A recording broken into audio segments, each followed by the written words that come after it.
അല്ല അത് ചീര ചീര പക്ഷെ നമുക്ക് അവിടെ എത്തുമ്പോൾ പാടില്ലേ ചീരയൊക്കെ തന്നെയാണ് ഫിറോസ് ഖാൻ. അപ്പൊ പുനർജനി ഉണ്ടല്ലോ അവിടെ. അല്ല അത് അവിടെ, പക്ഷെ അതിന്റെ സെയിൽസ് കൗണ്ടർ ഇവിടെ ഉണ്ട്.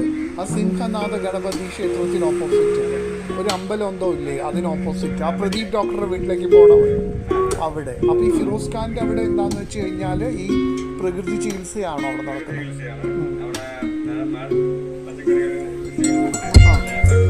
ഭക്ഷണത്തിൽ എന്തൊക്കെ ക്ഷാമ തീര അങ്ങനത്തെ ഐറ്റംസുകൾ ഉൾപ്പെടുത്തിക്കൊണ്ടാണോ ഭക്ഷണം?